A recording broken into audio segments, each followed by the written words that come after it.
এখানে মাদ্রাসা উস্তাদেরা ওইখানে ছাত্র দিয়ে বদমাশি করে ওরা। আমরা এখানে মসজিদের নামাজ পড়ার জন্য আসি, ওরা আমাদেরকে নামাজ পড়া দেয় নাই।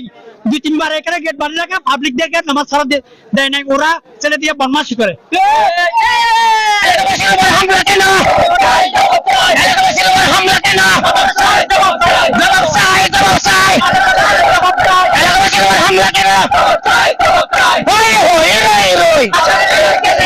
একটা দুটা দালাল দল ধরে ধরে বস্তা পর অ্যাকশন টু অ্যাকশন আমার ভাইয়ের রক্ত মিটাতে দেব না আমার ভাইয়ের রক্ত।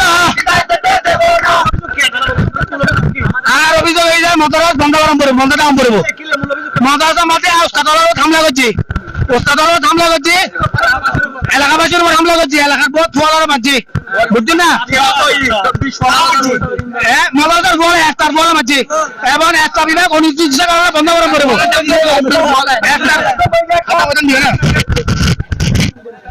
একটার পর একটা অনির্দিষ্ট বন্ধ করা পড়বো, বুঝছেন না? এবং 3 জন উস্তাদের বহিষ্কার করা পড়বো, বুঝছেন না? তারপরে দিয়ে মাদ্রাসা সোয়া বই পড়বো, একটা বিভাগ বন্ধ ঘোষণা করা পড়বো অনির্দিষ্ট।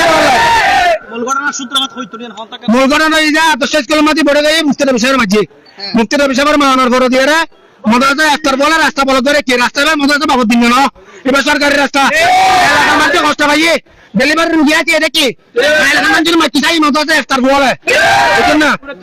29টা মাঝে এলাকার মানে সদস্যের মানুষের কয়েকজন মাথা ব্যক্তি মানুষের মাথা ব্যক্তি, বুঝছেন না?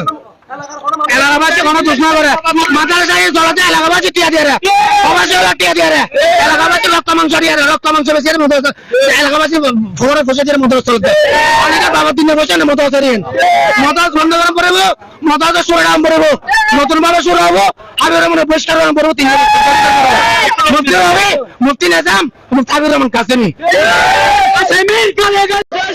সম্পূর্ণ সার্কাস হয়ে গেছে। কমেডিয়ানদের দায়িত্ব দেওয়ার পর থেকে মাদ্রাসা সম্পূর্ণ সার্কাস হয়ে গেছে। এখানে শিক্ষা প্রতিষ্ঠানের মান একদম নিম্নমানের হয়ে গেছে।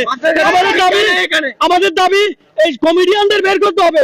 এটা শতবর্ষী একটা দিনী প্রতিষ্ঠান, এই প্রতিষ্ঠানের মান আমাদেরকে অক্ষুণ্ণ রাখতে হবে। এই মান রক্ষা করার জন্য এইসব কমেডিয়ানদের বাইর করে দিতে হবে মাদ্রাসা থেকে। এই বড় আলেমদেরকে বাইর করে দালাল এইসব নাম এই মাদ্রাসার যেসব উলামায়ে কেরাম বিভিন্ন সরকার যে সরকার আমাদের পালিয়ে গেছে স্বৈরাচারের পা চেটে চেটে এখানে দখলদার করছে, এখানে ভূমি করছে, মাদ্রাসার টাকা দিয়ে নিজের অট্টালিকা জমি জমা বানাইছে, জায়গা কিনছে, বিভিন্ন জায়গায় নিজের মাদ্রাসা প্রতিষ্ঠান দিচ্ছে।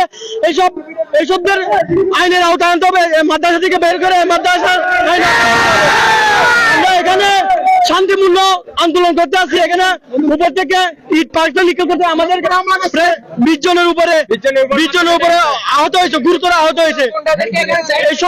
এইসব গুন্ডা বাহিনীদেরকে মাদ্রাসা থেকে অনতিবিলম্বে বের করতে হবে।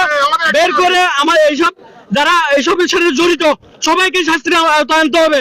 আর এসব দালালদের মাদ্রাসা থেকে বহিষ্কার করতে হবে।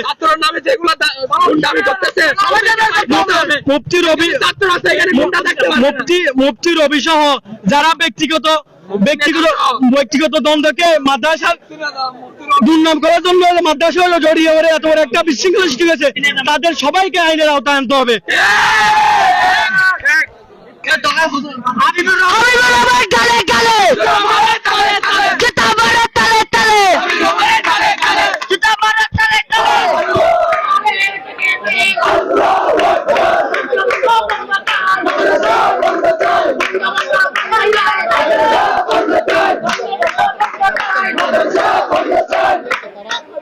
এলাকার